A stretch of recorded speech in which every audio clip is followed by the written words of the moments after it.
साथियों, आज भारत तेजी से विकसित होने के लक्ष्य की तरफ आगे बढ़ रहा है, लेकिन इस समय भारत कई विराट चुनौतियों का मुकाबला भी कर रहा है। साथियों, कोरोना काल के दौरान ही दुनिया सप्लाई चेन के बहुत बड़े संकट से गिर गई थी।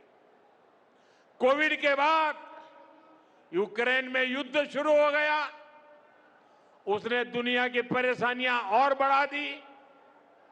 फूड, फ्यूल, फर्टिलाइजर, इन तीनों चीजों पर गंभीर प्रभाव पड़ा। बीते 5-6 वर्षों में इस संकट से निपटने के लिए हमारी सरकार निरंतर प्रयास कर रही है। आपको याद होगा, उस समय और आज भी फर्टिलाइजर की एक एक बोरी दुनिया में 3-3 हजार रुपये में बिक रही थी। एक बोरी का 3,000 रुपया। कितना? आप बताएंगे एक बोरी का कितना? आंकड़ा नहीं, बोलिए मुंह से। 3,000 रुपया एक बोरी का। कितना? एक बोरी का कितना? एक बोरी का कितना? और भारत के किसानों को वही खाद की बोरी 300 से भी कम रुपये में दी जा रही है। 3,000 के सामने 300 रुपये में।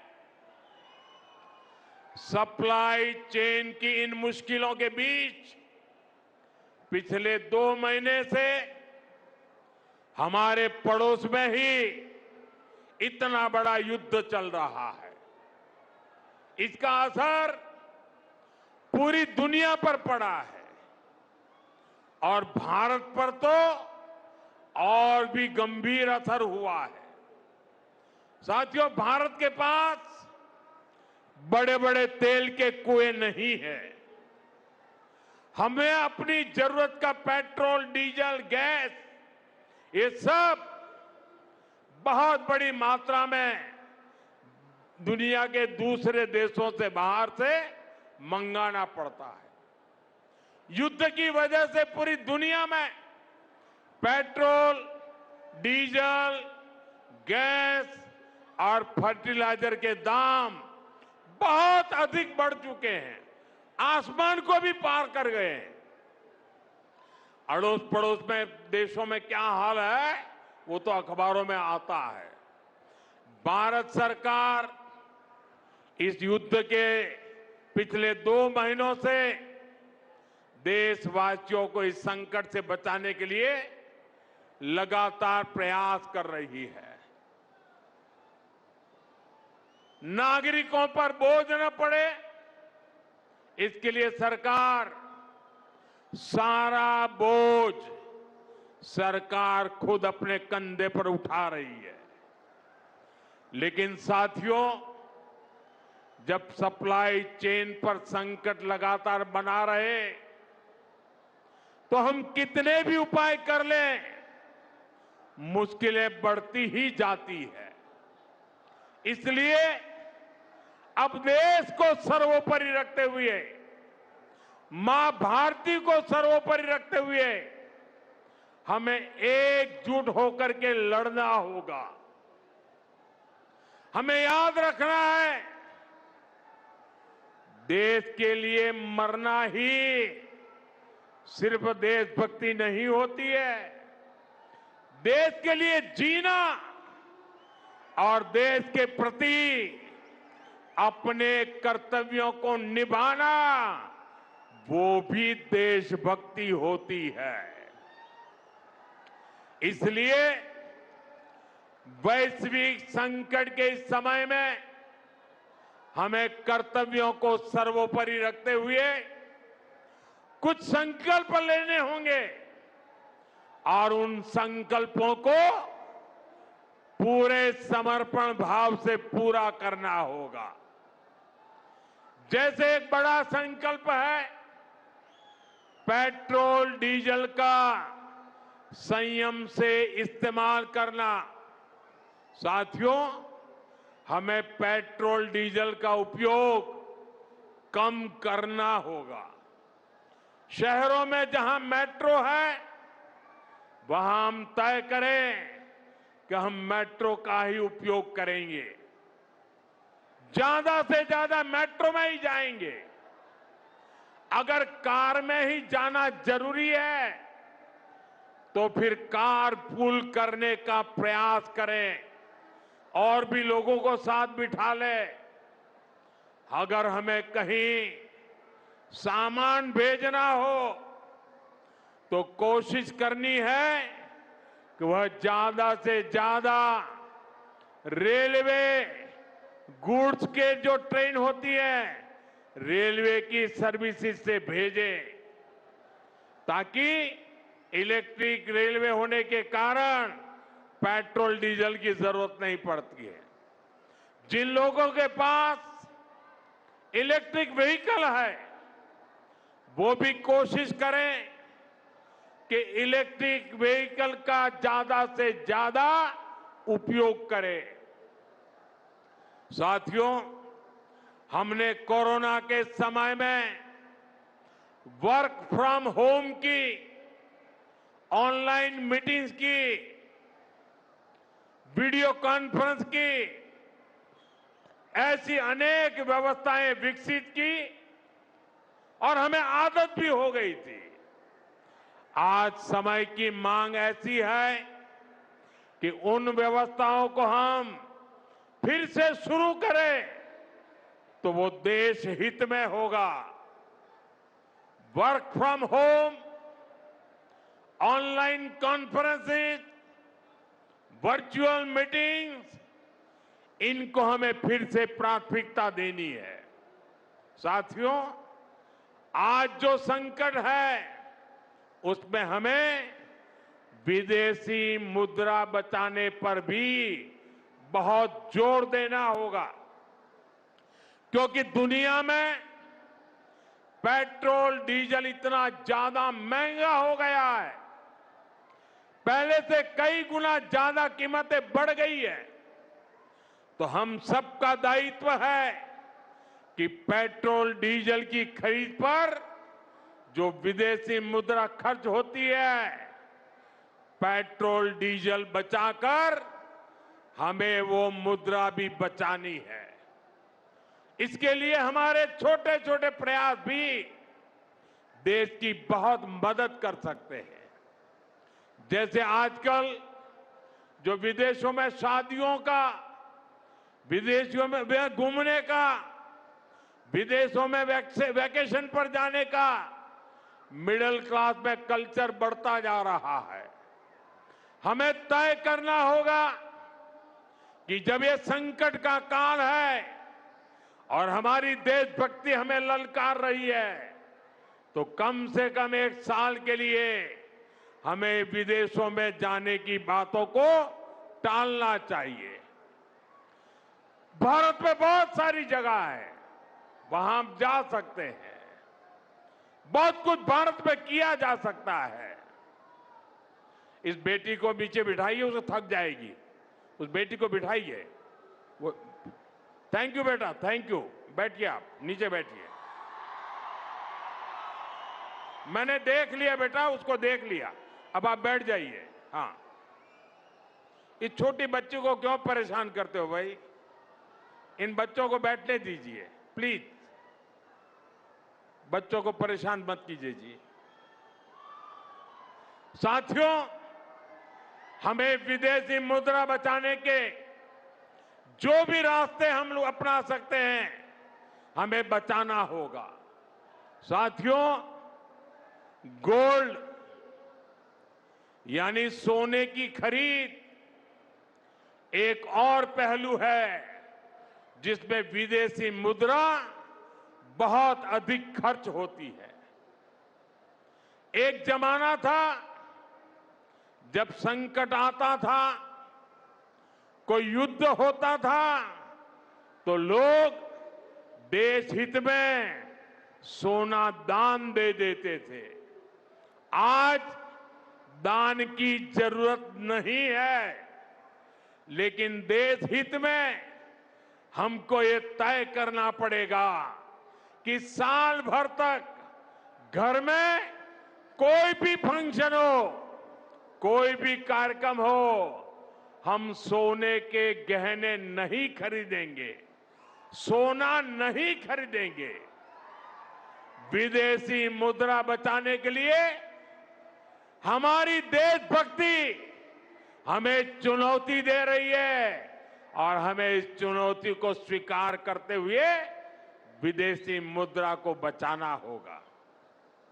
साथियों, ये समय एक और बड़े सबक का भी है। एक समय था जब हम कॉपर एक्सपोर्ट करते थे, लेकिन आज भारत के सामने स्थिति ऐसी बन गई कि अब हमें कॉपर को भी इंपोर्ट करना पड़ता है।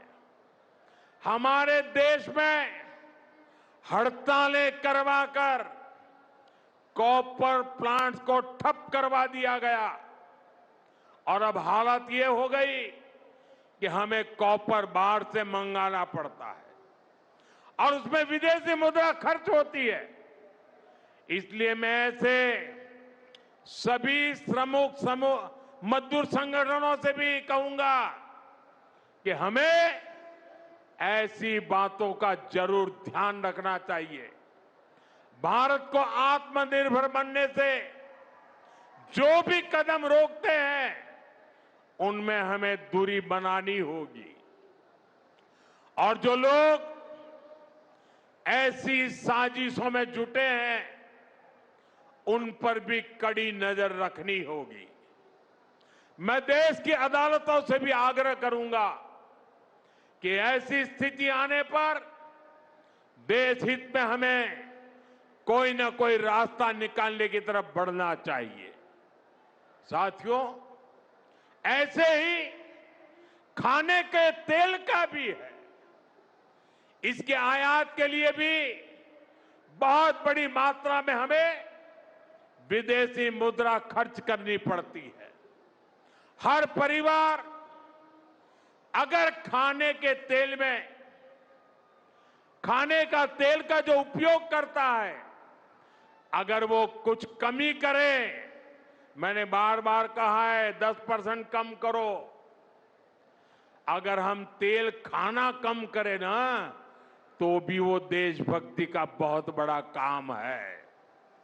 आप देश सेवा में योगदान दे सकते हैं और इससे देश सेवा भी होगी और देह सेवा भी होगी। इससे देश के खजाने का स्वास्थ्य भी सुधरेगा और परिवार के हर सदस्य का स्वास्थ्य भी अच्छा रहेगा।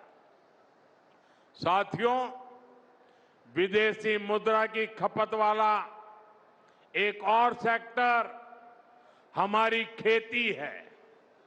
हम बहुत बड़ी मात्रा में बाहर से केमिकल फर्टिलाइजर इंपोर्ट करते हैं। केमिकल फर्टिलाइजर खेती के कारण हमारी धरती मां को बहुत पीड़ा हो रही है। हमारे खेत बर्बाद हो रहे हैं। अगर आज हम अपने खेत को नहीं बचाएंगे तो भविष्य में फसलों पर भी खतरा आ जाएगा। इसलिए बहुत जरूरी है कि हम केमिकल फर्टिलाइजर की खपत 25%, 30%, 40%, 50% उसको घटाए, आधी कर दें और हम उसके साथ साथ नेचुरल फार्मिंग की तरफ बढ़ें। हम फर्टिलाइजर का उपयोग कम करके विदेशी मुद्रा भी बचा सकते हैं और साथ साथ अपने खेत को बचा सकते हैं, हमारी ये धरती मां को बचा सकते हैं। और यह हमें करना ही होगा। आज वैश्विक संकटों से जो चुनौतियां आई है, हमें उन चुनौतियों को परास्त करना होगा। साथियों, भारत सरकार खेतों में डीजल पंप की जगह सोलर पंप की योजना चला रही है। हम खेतों में डीजल पंप की जगह सोलर पंप का उपयोग करने का जोर देना होगा। मैं कोविड काल में भी आग्रह करता था कि हम स्थानीय चीजें खरीदें, वोकल फॉर लोकल के मंत्र को लेकर चले। हम मेड इन इंडिया चीजें खरीदकर भी विदेशी मुद्रा बचा सकते हैं और हमारे देश में स्थानीय उत्पादन की कोई कमी नहीं है। चाहे जूते हो, पर्स हो, बैग हो, हमें स्वदेशी पर बल देना चाहिए। और मैं ये नहीं कह रहा कि जो आपके पास विदेशी चीजें खरीदी हुई है, विदेशी ब्रांड की है, उनको जाकर के फेंक दो, ऐसा मैं नहीं कह रहा हूं। लेकिन मेरा आग्रह है कि नए विदेशी प्रोडक्ट हमें नहीं खरीदने चाहिए। और वाकई हमें कई बार अंदाजा तक नहीं होता कि रोजमर्रा की कितनी सारी चीजें विदेशी है जो हम ऐसे ही यूज कर रहे हैं।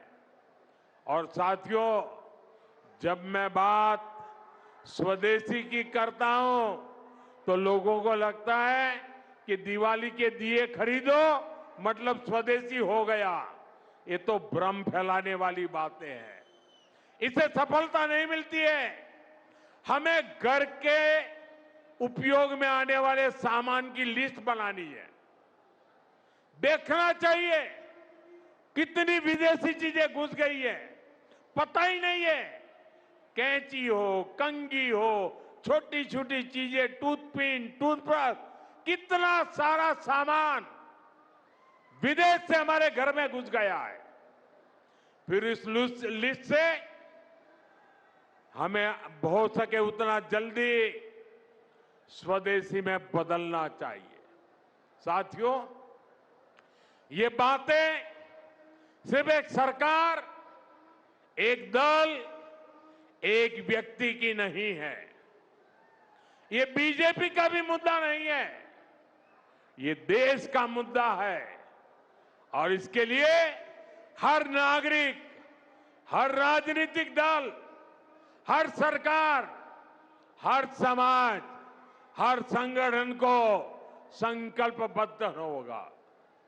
मैं मीडिया के साथियों से भी देश हित में आगे आने के लिए आग्रह करूंगा।